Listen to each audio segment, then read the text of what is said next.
ये धूर्त लोग, कुकर्म करने वाले लोग, वासना के शिकार बनने वाले लोग 1,00,000% मरने के बाद पिशाच बनते हैं।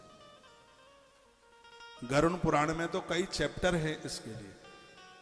जो स्त्रियां पराये पुरुषों से, जो पुरुष पराये स्त्रियों से जुड़े हुए होते हैं, ऐसे स्त्री पुरुष को कुंभी पाक नाम के नरक में खौलते हुए तेल के कड़ावे में ऐसे छोंक दिया जाता है, डाल दिया जाता है, जैसे खौलते हुए तेल में कढ़ाई में जीरा डाला जाता है।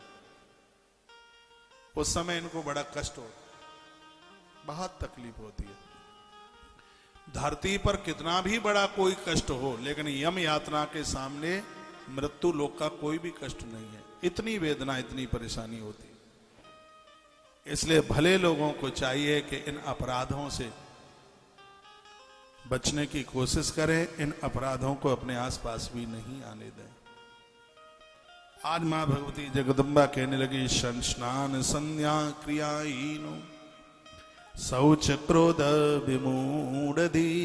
बेटी, तेरे पति ने कभी स्नान नहीं किया, कभी संध्या नहीं करी, कभी उसने शुभ कर्म नहीं किया। दुर्वक्षी, जो खाने के लायक चीजें नहीं थी, उसी को उसने खाया। मैं तो यहां तक कहूंगा, आप जो भी अन्न खाते हैं स्नान के बाद, स्नान के बाद जो आप खाते हैं वो अमृत की तरह हो जाता है। वो अन्न अन्न नहीं रहता, वो अमृत बन जाता है, जो स्नान के बाद खाया जाता है। स्नान करने के बाद जठर खुलता है, इसमें अग्नि जलती है। जब अग्नि जलती है उस समय आप जो आहुति डालते हैं पेट में, जो ग्रास जाता है वो तत्काल पच जाता है। लोगों के पेट फूलते हैं, पचता नहीं है, खट्टी डकारें आती हैं, कोचम कोचा लगे रहते हैं, नहाते धोते हैं। स्नान का समय आता है, उससे पहले तो रतलाम के सेब, बीकानेरी की नमकीन, चाय के संग पार्ले जी का बिस्किट खाली के खाला कर देते हैं। बचिए इनसे। हमारे ग्रंथ कहते हैं सहस्रम स्नान माचरित। कोई तो बात होगी जब लिखाएं कि 1000 काम करने से पहले स्नान करो। स्नान को 1000 काम करने से पहले बताया गया, 1000 काम बाद में, स्नान पहले। वो तो आप नहा ही लेते होंगे, तो इसमें तो बोल रोज नहा लेते हैं। अभी सर्दी पड़ी थी तब रोज नहाए थे। अच्छा, सोई तो मैं कहूं इतने चमक क्यों रहे, रोज नहाते हैं इसलिए दमक रहे। अब के तो तालियां आपने इतनी जोर से बजा दी हैं, ताली की आवाज लेवड़ चौक तक पहुंच गई है।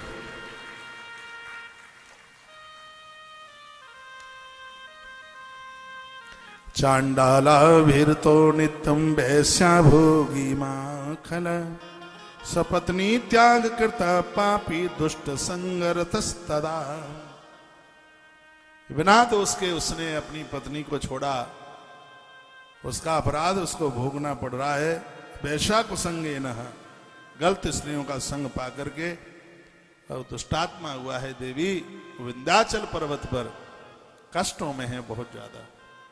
रो पड़ी चंचुला, क्षण पकड़ लिए और कहा, मेरी मां, कैसे भी मेरे पति का उद्धार कर दो, कल्याण कर दो। मां को दया आई और उसी समय माता ने एक गंधर्व को बुलाया जिसका नाम था तुम्बरु।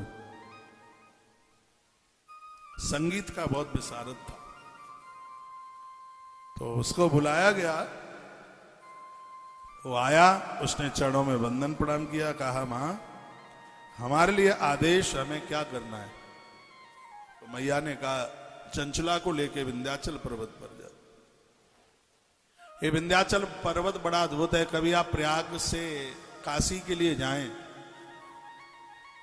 तो प्रयाग से जब काशी के लिए जाएंगे तो 60 किलोमीटर चल के दाहिने हाथ पर एक रास्ता जाता है, विंध्यवासिनी माता के दरबार में जाता है। मिर्जापुर होके गंगा के किनारे से निकल करके और इस विंध्याचल पर्वत के लिए रास्ता जाता है। बड़ा अद्भुत स्थान है। माता रानी का वहां पर मंदिर है, विंध्यवासिनी मां।